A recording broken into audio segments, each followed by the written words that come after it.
అందరికి నమస్తే. Karimnagar నడిగడ్డన PMJ jewellery షాప్లో పట్టపగలు మిట్ట మధ్యాహ్నం అందరూ తిరుగుతున్నారు ఆ షాప్ ముందరికెళ్ళి. అదేమి లోపల గల్లీలో ఉండదు, మెయిన్ రోడ్ మీదే ఉంటుంది. ఇక వచ్చేతోళ్ళు పోయేతోళ్ళు ఆ షాపుకు ఒక పెద్ద సెక్యూరిటీ, మళ్ళా అది జ్యువెలరీ షాప్ కదా, పెద్ద సెక్యూరిటీ. అయినా సరే 6 మంది వచ్చిండ్రు, పటపట కొట్టిండ్రు, వాళ్ళకి కావాల్సింది తీసుకొని పోయినరు. కథం ఇప్పటిదాకా లాపత. ఇప్పటి వరకు వాళ్ళ అడ్రస్ లేదు, వాళ్ళు ఎవరో తెలియదు, వాళ్ళు వాడిన బైకులు ఎవరో తెలియదు, వాళ్ళు ఎక్కడ పోయినో తెలియదు, ఏం తెలియదు. అసలు తెలంగాణలో ఏం జరుగుతుంది? పిఎంజే జ్యువెలరీ షాప్కు 2 కిలోమీటర్ల దూరంలో కేంద్ర హోంశాఖ సహాయ మంత్రి బండి సంజయ్ ఆఫీసు. ఆయన కరీంనగర్ ఎంపీ, మన ముఖ్యమంత్రి గారు హోమ్ మినిస్టర్. మరి ఏం జరిగింది అక్కడ? అసలు ఎట్లా జరిగింది? వాళ్ళకి కావాల్సింది ఎత్తుకొని పోయినారు. దగ్గర ఒక 2 కిలోల బంగారం, ఇంకో కిలో బావు బంగారం బ్యాగులో సరిదేసి ఆనే పెట్టించారు. బ్యాగ్ కూడా ఉందంట. మళ్ళీ ఒకరో ఇద్దరు మాస్కులు కట్టుకుని, మిగతా వాళ్ళు మాస్కులు కూడా కట్టుకోలే. అసలు ఇదంతా చూస్తే భద్రత ఎంత అనే ఒక పెద్ద క్వశ్చన్ వస్తుంది. ఎవడన్నా అపార్ట్మెంట్లకు జొరబడి, ఓ ఇంట్లోకి జొరబడి తుపాకీ చూపించేసి వాడు ఎవడో దొరుకుకోపోతే ఎవడు పట్టుకోడు, ఏది దొరకదు. ఇంకా నో సీసీ కెమెరాస్. ముందు సబ్స్క్రైబ్ చేయండి, షేర్ కూడా చేయండి. మీరు ఈ వీడియో చూస్తూనే ఉంటారు సోషల్ మీడియాలో. 24 అవర్స్ అయిపోయింది ఈ ఇన్సిడెంట్ జరిగి. 24 అవర్స్. నిన్న 11 గంటలకు జరిగింది ఇన్సిడెంట్ ఇది. షాపు తెరిచి తెరవంగానే కస్టమర్ల రూపంలో వచ్చిన వాళ్ళు వచ్చి చూడండి, వీళ్ళందరినీ షాప్లో ఉండే మేనేజర్లు వాళ్ళని వీళ్ళని మోకాల మీద కూర్చోబెట్టిండ్రు. తుపాకీ చూపిస్తుండు. తుపాకీ కల్చర్ తెలంగాణలో, తుపాకులు ఫ్రీ. ఇంకో లేడీస్ సేల్స్ ఎన్ని గంటలకు? 11:07 జరిగింది ఇది. ఇగో వీళ్ళంతా మనం బంగారం చూపించే వాళ్ళు ఉంటారు కదా, వాళ్ళు ఇంకో బంగారం ఎక్కడ దగ్గర తీసి సర్దుకోవడమే. సామి గుంజు అందరి మోకాల మీద కూర్చోబెట్టి. ఇదేమి చిన్న షాపేం కాదు, మనకు కనిపిస్తుంది. పంజగుట్ట పోతే కనిపిస్తుంది. ఒక కరీంనగర్లో కాదు, వరంగల్లో ఉంది, ఖమ్మంలో ఉంది, నిజామాబాద్లో ఉంది, హైదరాబాద్లో పంజాగుట్ట, బంజారాస్ ఎక్కడెక్కడ ఉంటాయి. ఇగో మహేష్ బాబు ఆయన బిడ్డ దీనికి బ్రాండ్ అంబాసిడర్స్. వాళ్ళ బిడ్డ ఇద్దరు బ్రాండ్ అంబాసిడర్స్. ఇదే కనిపిస్తుంది మనకు వెబ్సైట్లో ఫోటోలు. ఇగో ఎంత తాఫీగా వచ్చింది చూడు. మీకు ఇందాక వీడియోలో ఇది గమనించిండ్రా? వాళ్ళకి ముఖాలకు సరిగా మాస్కులు కూడా లేవు, మాస్కులు కూడా లేవు. ఇప్పుడు ఎవరున్నారు? ఈయన మాస్కే లేదు. ఒక్కనే మాస్క్ పెట్టుకోండి, మిగతా వాళ్ళకి ఎవరికి మాస్క్ లేవు, ఏం లేవు. ఈయనకు మాస్క్ లేదు. ఈయనకుందా? గుర్తుండు వాడికి.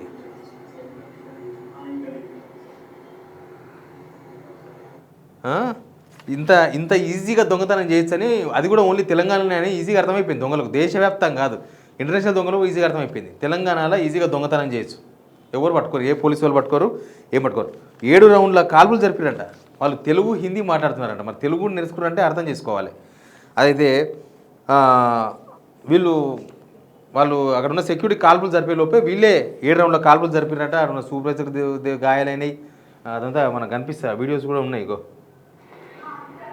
కాళ్ళకు కాల్చినట్టున్నారు.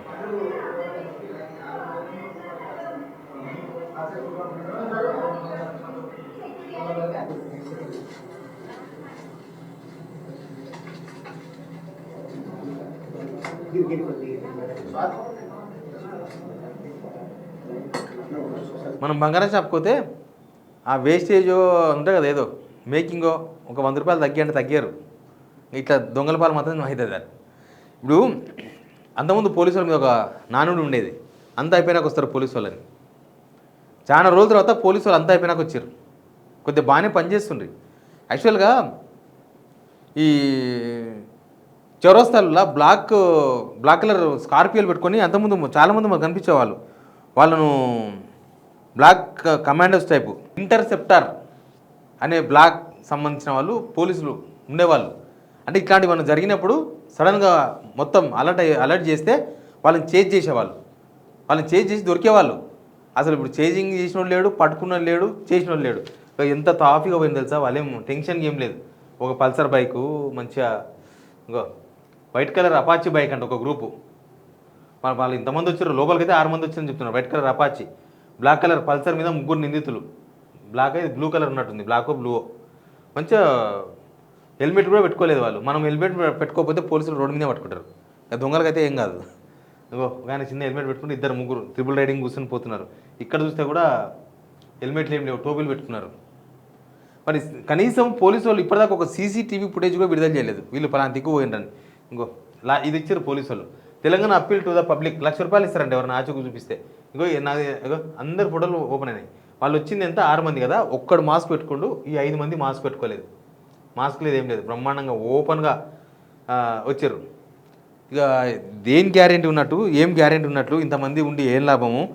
బైకులు కనీసం ఎవరైనా సరే, ఇప్పుడు కరీంనగర్కి వెళ్ళి హైదరాబాద్ రూట్లోకి వచ్చిండా, కరీంనగర్కి వెళ్ళి మంచిర్యాల రూట్కి పోయిండా, కరీంనగర్ నుంచి ఎక్కడ పోయిండో కనీసం పోలీసులకు తెలుస్తుంది కదా. ఆ సీసీటీవీ ఫుటేజ్లో ఏదైనా తెలుస్తే కదా పలానా ఏరియాకి పోయిండు అని అంటే పలానా ఏరియాకి ఫోన్కి వస్తుంది.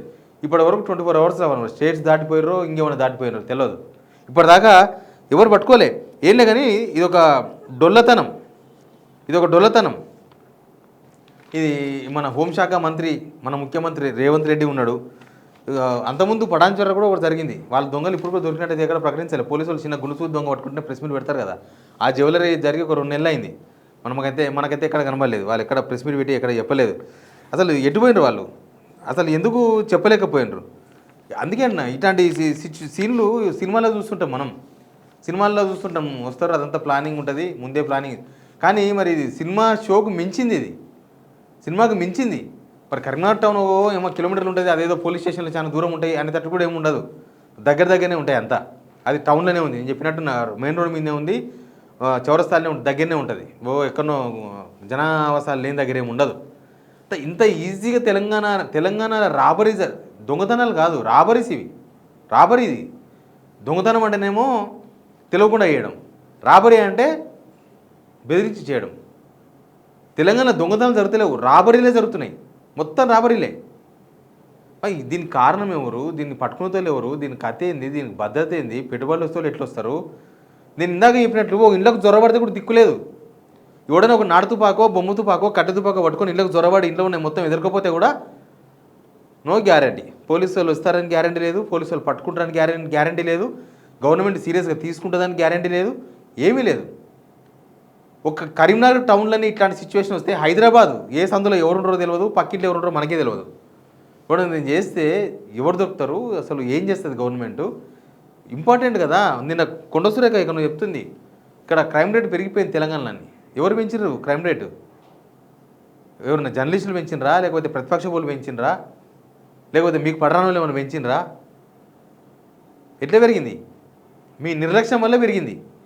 గ్యారంటీ లేదు. పోత బండి మీద పోతుంటే ఎవడన్నా వచ్చి చాలా జరిగినాయి, ఎట్లాంటి తుపాకీతో కలిసి చంపినవి ఉన్నాయి, కత్తులతో పొడి చంపినవి ఉన్నాయి.